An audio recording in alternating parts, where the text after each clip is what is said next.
నమస్తే సార్. నమస్తే. Sir diabetes అంటేనే నిజంగా ఇది అసలు వచ్చింది అంటే ఒకసారి తగ్గదు అంటూ ఉంటారు. అండ్ ఇంకొక ప్రాబ్లం ఏంటంటే రీసెంట్‌గా బాగా ఎక్కువ చూస్తున్నాం ఫెర్టిలిటీ. సో ఇది కూడా నిజంగా చాలా మందిని బాధ పెడుతున్న విషయం. అండ్ ఈ ఫెర్టిలిటీ ఇష్యూస్ ఉన్న వాళ్ళకి డయాబెటిస్ ఉంటే వీళ్ళు ఏ విధమైనటువంటి ప్రాబ్లమ్స్ ఫేస్ చేస్తారు? క్యూర్ అయ్యే అవకాశం ఉందంటారా? నార్మల్గా డయాబెటీస్ వచ్చేసరికి people start using this anti diabetic medication. Okay, modern medicine పరంగా మనం చూస్తే కొంతమంది ఇన్సులిన్ మీద డిపెండ్ అయిపోతారు, కొంతమంది డైలీ బేసిస్లో టాబ్లెట్స్ వాడడం స్టార్ట్ చేస్తారు. ఇది అన్నీ ఎప్పుడైనా సరే వాళ్ళకు మెడికేషన్ స్టార్ట్ అయిపోతాయి, దెన్ అప్పుడు ఏమవుతుంది, బాడీ బికమ్స్ వీక్.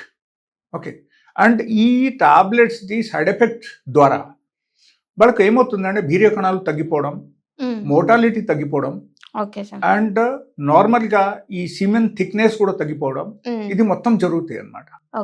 సో నార్మల్గా ఉన్న థిక్నెస్, సిమెన్కు ఉన్న థిక్నెస్ ఉండవు డయాబెటిక్ పేషెంట్కు. వాళ్ళకి ఏమవుతుంది, సపోజ్ లెటసే ఒక 6 months 7 months ఒకరు వాడేశారు, స్టార్ట్ చేశారు మెడిసిన్స్. 6 to 7 months తర్వాత వాళ్ళకు వీర్య కణాలు అన్నీ తగ్గిపోతాయి, అండ్ సైమల్టేనియస్లీ వాళ్ళకు వీర్యం కూడా చాలా పల్స్ పడిపోతాయి అన్నమాట.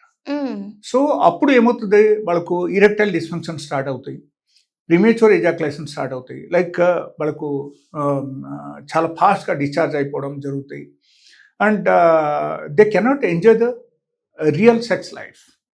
సో అక్కడి నుంచి అగైన్ డివియేషన్ స్టార్ట్ అయిపోతాయి. అండ్ కొంతమందికి ఏమవుతుంది అంటే లైక్ సివియర్ బ్యాక్ పెయిన్ రావడం, ఓకే, ఆ మెడిసిన్స్ వాడడం వల్ల.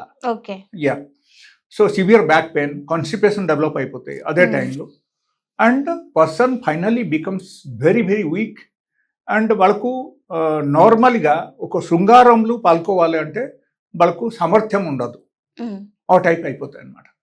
అండ్ లెటసే మోకమాట పడి కొంతమంది ఎక్స్ప్రెస్ చేయరు, అండ్ ఈ విషయం ఎవరికి చెప్పాలంటే కష్టమని అనుకుంటారు. So finally what happen, over the period of 5 years or 10 years of time, they'll become completely impotent. Yes. So అప్పుడు ఇరెక్షన్ పూర్తిగా తగ్గిపోతాయి, completely loss of the erections, ఆ టైప్ ప్రాబ్లమ్స్కి వచ్చేస్తారు వాళ్ళ. అండ్ అప్పుడు ఏమవుతుందంటే like it will create a big issue in the family. ఫ్యామిలీలో చాలా కష్టం అప్పుడు. దెన్ అప్పుడు ఏమవుతుంది, లైక్ వాళ్ళ వైఫ్తో గొడవ, ఓకే, అండ్ ఎలాంటి వాళ్ళకు ఇరిటేషన్ కూడా ఎక్కువ ఉంటుంది, బికాజ్ హార్మోన్ లెవెల్ తగ్గిపోతాయి. అక్కడ డయాబెటీస్ ఎప్పుడైనా సరే పెరిగితే మనకు ఈ టెస్టోస్టెరాన్ హార్మోన్ చాలా ఫాస్ట్గా తగ్గుతాయి, that is one. The second thing, మనకు ఎప్పుడైనా సరే ఈ లైక్ మనకు ఇన్సులిన్ హార్మోన్ ఇష్యూ వచ్చేసింది అనుకో, దెన్ వాళ్ళ body becomes weak, very very weak. So automatically ఏమవుతుందంటే due to that insulin secretion మన బాడీలో రకరకాల కెమికల్ ప్రాసెస్ అన్నీ జరుగుతాయి అన్నమాట. అది లేకపోతే కూడా చాలా కష్టం అయిపోతాయి. అప్పుడు body becomes very weak, they will have muscles pain, they will not have proper sleep in the night, రాత్రి కూడా నిద్ర పడుతూ ఎలాంటి వాళ్ళకి, అండ్ మసల్స్ పెయిన్ ఎక్కువగానే ఉంటుంది, వాళ్ళకు కాన్స్టిపేషన్ వచ్చేస్తుంది, బ్యాక్ పెయిన్ వచ్చేస్తాయి, అండ్ తిన్నది సరిగా అరగదు, బికాజ్ ఎంజైమ్ సిక్రేషన్ కూడా అక్కడ తగ్గిపోతాయి. Pancreas affects indirectly. ఓకే, ఎప్పుడైనా సరే డయాబెటీస్ మనకు డెవలప్ అయిపోతే ప్యాన్క్రియాస్ మీద ఒక కోటింగ్ టైప్ వచ్చేస్తాయి, that happens due to the insulin resistance. So automatically అక్కడ ఎంజైమ్ సిక్రేషన్ మొత్తం తగ్గిపోతాయి.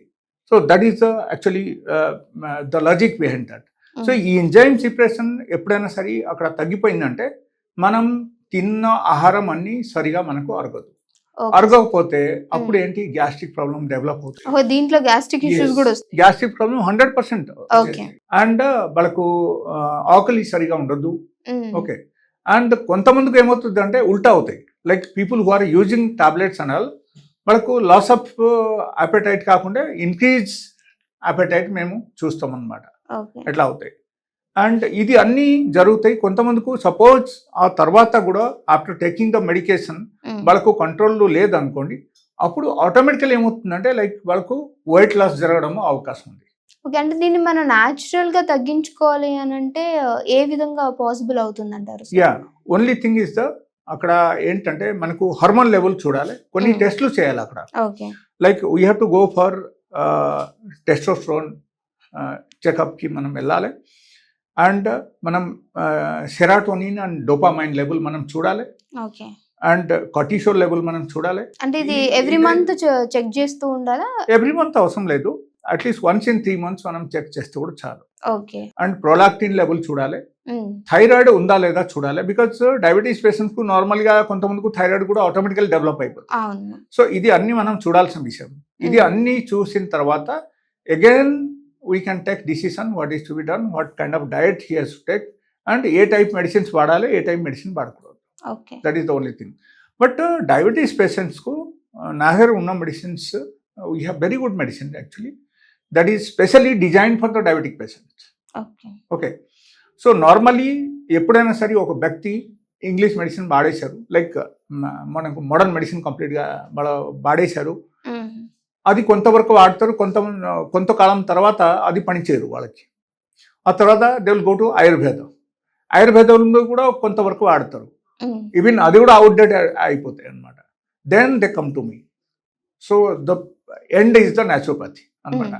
When all the medicine fails, అప్పుడు ఇదే స్టార్ట్ అవుతాయి. And we have very good medicines. So ఆ మెడిసిన్స్ మనకు ఏమవుతుందంటే విత్ ఇన్ డే ఆర్ 2, ఒక రోజు 2 రోజులు మనకు రిజల్ట్ వచ్చేస్తాయి అనమాట.